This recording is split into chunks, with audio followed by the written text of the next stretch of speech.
Welcome back. Today's podcast is focused on giving you all the must-know real estate facts. Now, we do these podcasts occasionally because we want you to know all of the bottom line boiled down actual facts about what's happening in the housing market so that you don't have to guess and frankly, so you don't have to rely on unreliable sources. So in today's podcast, we're going to give you the bottom line, cold hard facts about the real estate market. Know these facts when speaking with the public so that you truly know what's going on in the housing market, and they will see you as the expert that you hope to be seen as. This is an election year, and that means that there'll be lots of fear and loathing of the economy, housing market, interest rates, and inflation. Social issues will only intensify all of the rhetoric in the news. So you know that the headlines can't be trusted, but the facts can, and let's make it so that you are the trusted outlet of the real estate facts in your market. Yes, so shall we go facting? Yes, let's go like facting.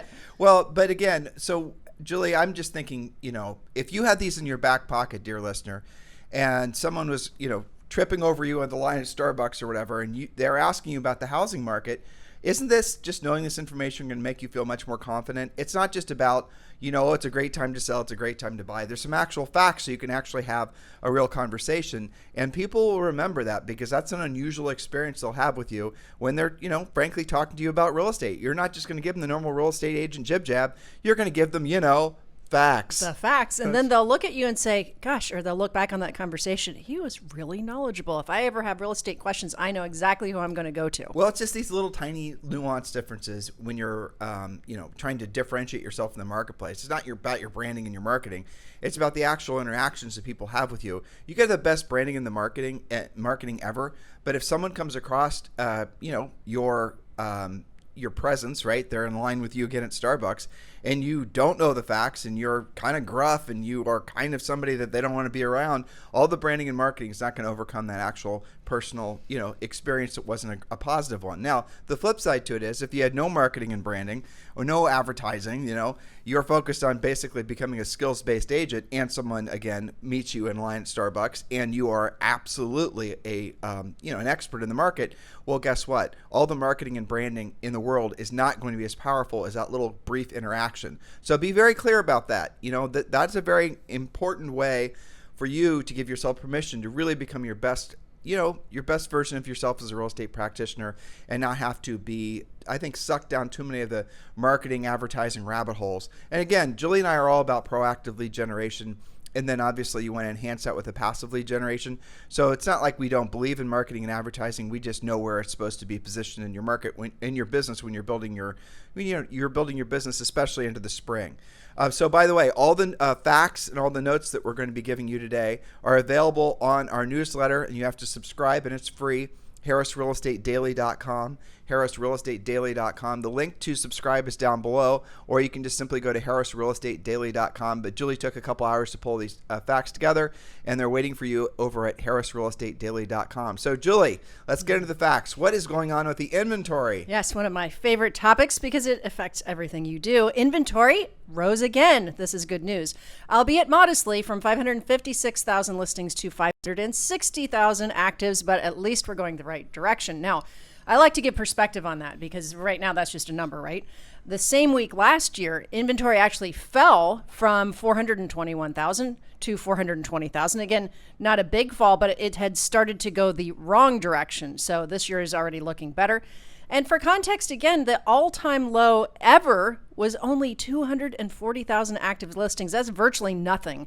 And that was in 2022. I remember I was writing an article for Housing Wire talking about that back then because I remember that number, 240,000 active listings, 2022. And for even more context, if you go pre-COVID boom, in 2015, listings were at 1 million, almost 1,000,001. So that is a huge swing, a huge difference in that inventory level. So if you want to know why prices are rising, it's because the facts Julie just gave you. And the fact is there's more people that want to buy a home now than there even was in 2015. Everyone knows that interest rates are at, they're settling back into historical norms. And back when the interest rates were lower, more people could qualify to buy a home. And we also had an inventory problem. But it's our contention right now that we have more of an inventory problem than we do an interest rate problem. And I'll give you proof of that. Go look in your MLS. It seems like a lot of markets are putting their, agents are putting their listings up on like Tuesday or Wednesday. And then they're allowing, it's coming soon type listings. Or they'll say, just different things where they're going to start allowing the showings on a weekend. And then the showings start pouring in. And then on Monday or Tuesday or Wednesday or the following week, they're always in contract. Go look in your MLS to see how many actives there are. Well, again, this leans back into the fact that if you're just relying on the MLS for your inventory, you're going to be hurting in a market like this. Exactly. So my next question in my notes was, where are you finding inventory for your buyers? And how hard are you looking? Are your buyers looking harder and more creatively than you are? We've done several podcasts talking about how to creatively mine your MLS as your primary tool. But then I think we did last week podcasts about 23 different ways to find inventory that are not your MLS. Yep, that's a past podcast, and our notes with all those details are available to newsletter subscribers. But you can certainly go back and listen to the podcast we did on that very topic. It's just a few days old. iTunes, Spotify, Stitcher, everywhere, and even on YouTube, you can listen to the podcast. But that really was a very well received, one of our, I think, most downloaded podcasts of at least the last 30 days. So go back and listen to that one. We designed that podcast to motivate you to know where to look for homes for your buyers, but also when you are preparing for the change in the marketplace, it's going to happen around August, where you're going to have to start essentially having the buyers sign exclusive contracts with you or a version thereof. You're going to be able to show them your USP, why they would want to sign exclusively with you, and you're going to show them the list of the things or the places you're going to search for homes beyond the MLS. I'm not saying the MLS isn't one of the most powerful tools in the real estate agent's arsenal. It certainly is, but it's not necessarily the only powerful tool in your arsenal. So make sure you're using everything. And I want to go back a half step, Julie. Sure. There was, it's fascinating to me, especially the headlines in mainstream media where they're trying to basically talk about homes are too expensive. This, so many, this percent of people have given up on trying to buy a home, all this doom and gloom stuff. And, I'm not saying there aren't people out there that are essentially priced out of buying a home. But guess what? That's always been true. We talk about that on this podcast. Statistically, there always is going to be a percent of people that can't afford to buy a home. And there's going to be a percent of people that shouldn't buy a home because, you might be able to afford to buy it, but you can't afford to keep it because homes are expensive. Yeah. But here's the important thing. Real estate is still inflating. And, Julie and I will, for the sake of knowing that we're speaking to real estate agents, we'll use the word appreciate, sure. Right? Homes are appreciating, but really they're inflating, by probably in some markets, which will be close to 10% this year. I know that boggles the brain to think, how can we continue on this run of home appreciation or inflation? Well, it's because of the economy. It's because of the pent-up demand. It's because of the fact that, as Julie just said just a few years ago, there are 1 million homes for sale, and now there's only effectively half of that. So as long as we're so inventory constrained, you're still going to see more demand than supply, and prices are going to continue to increase. Now, how can you parlay all of those little factoids into a conversation with a prospective buyer? Very simple. Ask the buyer. This is someone who doesn't have a house to sell necessarily, though it would work both ways. Ask them if they anticipate homes to be worth more in 12 months or less in 12 months. Now, if it's a first-time home buyer, that's conversation then should be asked. The secondary question should be, do you anticipate your rent to be more in 12 months or less in 12 months?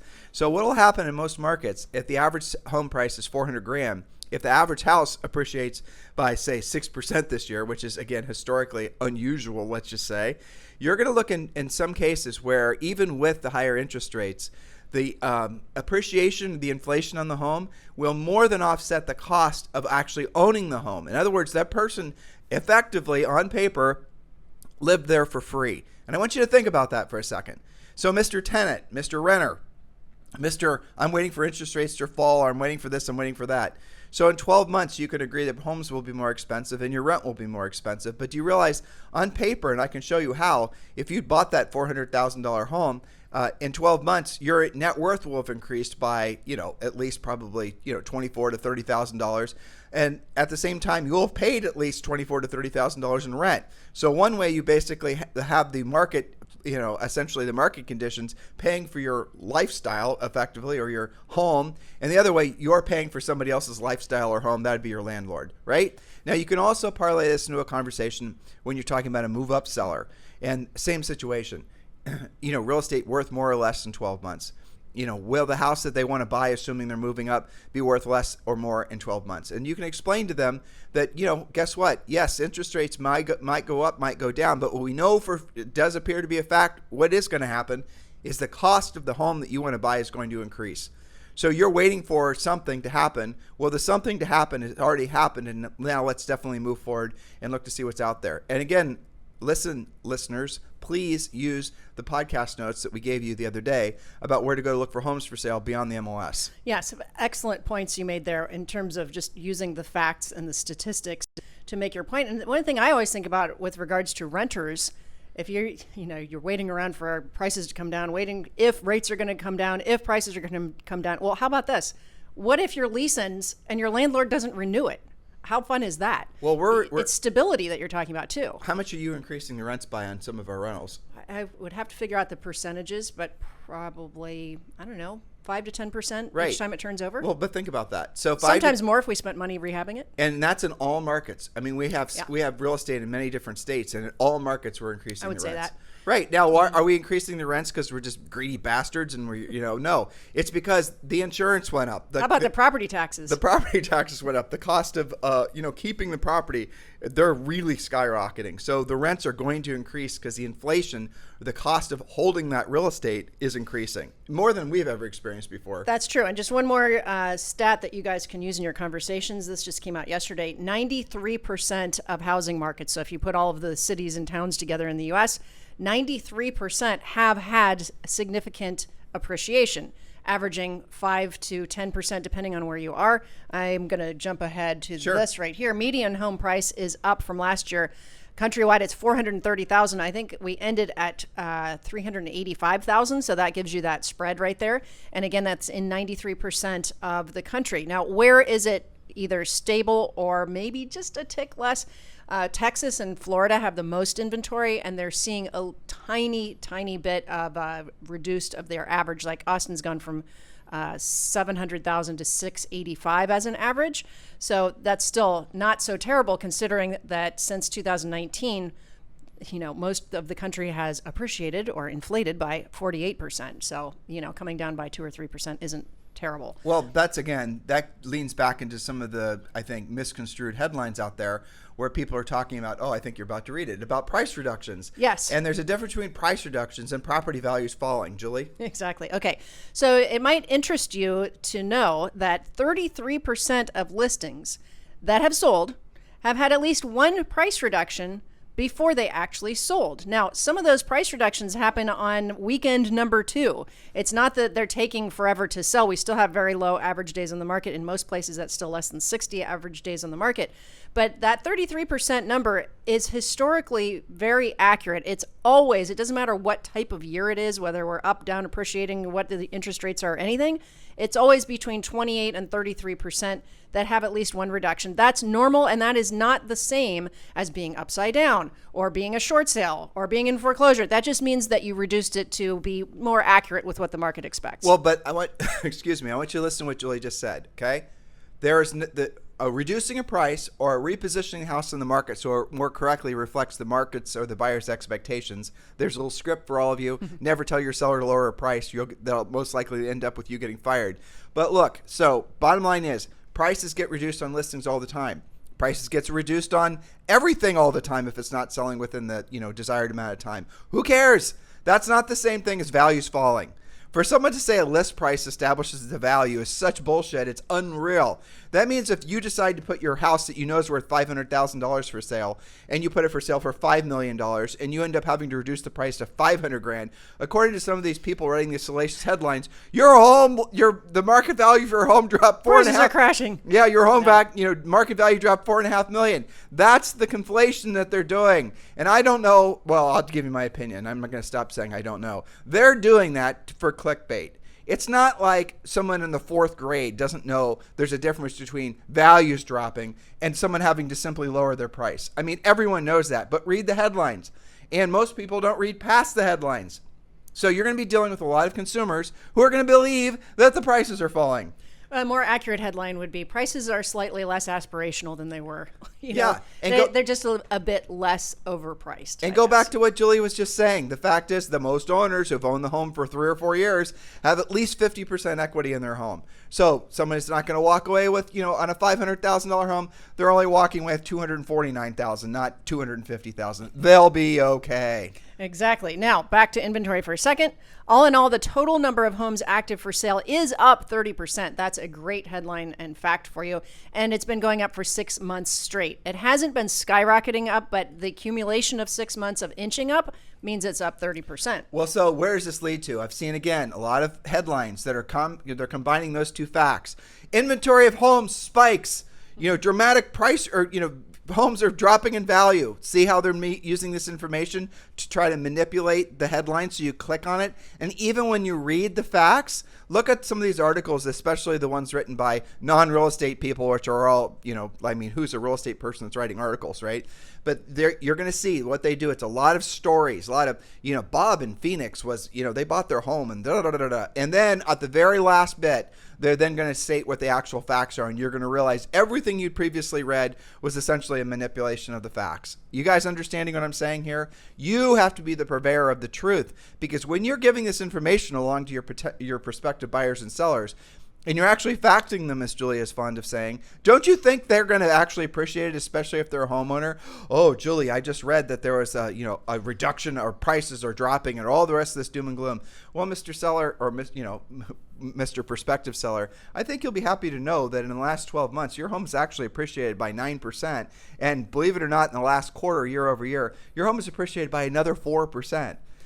Yes, and it's even more powerful when you know your own local stats, right? So when we do these podcasts, because this is a nationwide, worldwide podcast, I'm quoting national averages and focusing sometimes on individual states. Somebody asked me last week about where we get our facts, right? And I like to quote where we get our facts from, whether it's National Association of Realtors, Housing Wire, Altos Research, List Reports. All of these things are available on your local level. You can put in, especially Altos will let you, it's a very low subscription, to be specific to 3 or 4 zip codes that you work in, or maybe your particular MLS, so that you can say, well, nationally, this is the fact. And it might surprise you that locally, our numbers are even better than the national average. So when you hear that, 30% of homes are having a price reduction, well, actually, right here in our town, we're only seeing 10% of price reductions. If you know your local stuff, it makes you that much more powerful. And it's not just your local. Like when Julie and I sold real estate in Columbus, Ohio, we wouldn't want to quote Columbus, Ohio.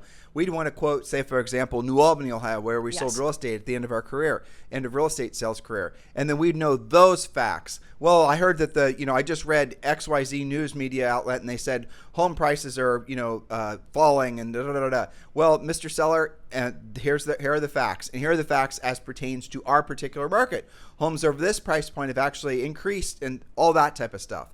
And again, don't be, the reason that some of you guys are secret agents, in other words, you avoid, believe it or not, conversations about real estate. You're not looking for opportunities. I know, I'm thinking of John in Canada. Walkinshaw. He looks for reasons to have conversations with people about real estate. He knows that's how he wants to be perceived as the real estate expert. So he has to sort of carve out that right to be the expert in their minds by giving them, expert level facts. Whereas some agents who don't know the facts avoid conversations, and then you wonder why the people you see every day in your life end up doing business with somebody else. It's because they may have known you were in real estate, but they didn't take you seriously in real estate because you, after all, weren't obviously taking yourself very seriously as being in real estate. Otherwise, you would have been facting them. Well, as one of our coaches coined the phrase, secret agents have skinny kids. Yeah, exactly. Meaning they don't do many deals. Okay, so back to our facts here. Nationwide, the average days on the market are 47. Do you know what your average days on the market where you sell real estate are? That's easy to find out. You should know that when you're doing CMAs, meeting with your sellers. All right, so back to NAR, National Association of Realtors. Their chief economist, Lawrence Yun, forecasts that interest rates will actually fall in the long term. 2024 existing home sales will rise to 4.46 million. That's up 9%. That's good news from 4.09 million in 2023. And 2025 existing home sales should increase to finally over 5 million. That would be up 13% from 2024. Okay, so let's level off there. That does not include new construction. The statistics that Jules just gave you from Lawrence Young were resale homes, not including new construction. So we read and we shared with you guys on this pod that there's supposed to be another 1 million new construction starts that are going to start selling. You're going to be selling, hopefully, a lot of new construction homes about mid-year this year, third, fourth quarter this year, that are going to be completed in spring of summer of the following year. That's what you're going to be selling a lot of if you're smart, if you're paying attention, because that's the direction the market's going to go. And I'm very tempted to start talking about new construction because you and I know love it. Well, we do, but we also know it's going to be leading the way to the real estate recovery. Go back and listen to past podcasts where we talk a lot about new construction. We've done so many shows on that. And obviously you can go and join Premier Coaching at premiercoaching.com or just scroll down below and click the link to join Premier Coaching. And you will be able to join Premier Coaching for free for the first 30 days and definitely drill down on all the different ways that you can be essentially leveraging yourself into new construction. It's an extraordinary opportunity for all of you. And it is definitely going to be on every buyer on every buyer's radar. They're out right now. Your buyers are out there right now looking at new construction that you probably don't know about. So become the expert on what's available as far as new construction in your marketplace. And remember, not in the MLS. Yes, perhaps the number one reason, quote, your buyers are, quote, ghosting you is because they actually are in contract on new construction and they're afraid to tell you about it. So There you are. Okay, don't let it happen to you. One more quote from Lawrence Young. He said that based on April's employment data, there are 6 million more jobs compared to the pre-COVID highs, and jobs are boosting home prices. Again, another great headline about why prices are continuing to go up. Now, I want to change gears just for a second, Tim, and have a short conversation about one of the unintended consequences of the commission lawsuit settlement. This is a conversation from several coaching clients. As agents are implementing the required buyer agency agreements, because that's already happening, even though officially it doesn't have to happen until August, I think it's August 17th, agents are already getting used to it, which is a smart thing to do. We've done lots of podcasts on this, but here's an unintended consequence. Buyers don't necessarily know the difference between a showing agreement, or like what Zillow rolled out, a touring agreement for 7 days, an exclusive buyer agreement, and just a non-exclusive agreement. So you need to be, as a listing agent, when somebody calls to see your listing or an agent sets that up, you need to know what is the situation, especially when a seemingly unrepresented buyer calls you, the listing agent, wants to see it. You have to ask them, are you represented by an agent? The buyer's going to say, well, I think so. And then you, the listing agent, are going to ask, did you sign something? I did. Now there's another question. What type of agency are you in? So that you know whether that's a potential dual agency, whether that, what's going on with that. And buyers don't know the questions to ask. So on Monday's show, we're really going to be drilling down on this very topic, and we're going to be getting into the weeds because there's a lot of unanswered questions about essentially how to present, when to present, frankly, if to present your exclusive buyer contract. Because guess what? All of these, the Zillow touring agreement, all of these different things that you're going to hear people talking about, they haven't been tested. And there's going to be more follow-up litigation. There's going to be more, I think, consternation about how to actually matriculate through these new rules. Mm-hmm. And John Walkinshaw, who I mentioned earlier, he's an example up in Canada. They actually have buyers. It's even hard for me to think through this. Buyers who will be specifically unrepresented, and they'll want to be unrepresented. Mm-hmm. They'll go to listing agents directly and they'll say, I'm unrepresented, I want to stay unrepresented, I don't want you representing me. And they're not asking for the buyer agent side of the commission as some sort of concession, right? So that was my first go-to. Well, they must just be wanting the commission, and they don't. They just don't want to be represented. That's it. End of conversation. Well, that puts a lot of added burden onto the listing agent, who now effectively has to do the listing agent's job and the buyer agent's job. So what John was telling me in Canada, and this is, I cannot see why this wouldn't happen here. In Canada, what they've actually done is they've made it so that there's different, it's like similar to our flexible fee commission structure. But one of the options is going to be, Mr. Seller, if a buyer shows up and they want to purchase the house and they're not being represented and I have to do both sides of the transaction, the commission is going to be this. In other words, he's not just going to charge his normal listing commission. He's going to charge a premium on top of his normal listing commission because he's having to do what oftentimes is more than double the work. And that's not being a dual agent either. Right. That's just doing more work. And this further demonstrates how negotiable commissions are. And I thought that was a brilliant thought to go up, not down, because it is, we used to call that an undisclosed dual agency where you were actually doing twice the work for half the money. So John's solution is to talk to the seller about that. If I'm going to be doing twice the work, then the commission will be more. So this is a moving thing, guys, and we're going to report more on it next week. What I would say in the interim is pay very close attention to what your boards are doing, what your brokers are doing, what your states are requiring. For example, the Kenmores in Washington State, their state of Washington is so far ahead of this because of what happened in the Northwest MLS. They already have implemented all of their required forms. They're ready to go. They don't deal with any of the stuff bubbling around because their state is ahead. Your state may not be. The other thing that I would say is if you're not getting leadership from your brokerage, you might want to look at changing brokerages, because I am getting a lot of those questions. What should I do? I'm coming to coaching because I feel like I'm out there swinging in the wind trying to figure out this whole agency thing that's going on in the forms and what's going, So that's perhaps a conversation to have with yourself. Yeah, definitely. And of course, if you're ready to have that conversation, we'd love to talk with you about joining Julie and I over at eXp Realty. It's the next natural step for all of you in your real estate career, whether you're an individual agent or you're a seasoned veteran agent or broker. We're talking to a lot of brokers and teams right now. If that's a conversation you're ready to have, which you should be, there's 2 ways to learn more. Scroll down below and click the link to learn more about our eXp Realty group, or just simply text me directly at 512-758-0206. In the meantime, look for a very in-depth, drilled down podcast in the next few days. It's going to be specifically about all these little nuanced differences between all the different ways that we think that, unfortunately or fortunately, depending on your perspective, you're going to be representing buyers. It is worth mentioning, during the greatest times of change, the greatest fortunes have always been made. And we are definitely in one of those greatest times of change now.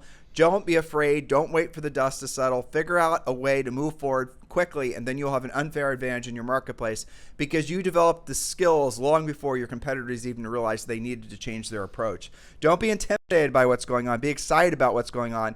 And just, I think, closing the loop, make sure you start with understanding the facts of the market, because when you do, you will feel incredibly optimistic and excited. There is basically no reason to believe that this isn't the beginning of a long-term, ever-increasing, I think, housing boom. It's not going to just be like, oh, it's today's market, then tomorrow's the boom.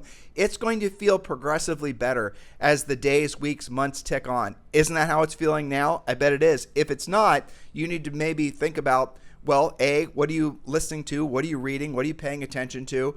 What are you allowing to influence you? What's your environment like? In other words, you might be surrounding yourself with negativity that's clouding over the fact that, guess what? This is the beginning of a long-term, ever-increasing boom in the real estate market, and probably also the economy. So keep your heads above the clouds. Realize that there's birds and sunshine, and you don't have to be, you don't have to be sucked into the doom and gloom headlines all the time. Know that you are in the right place at the right time. Now take the right actions. Have a fantastic day. We'll talk with you on the show tomorrow.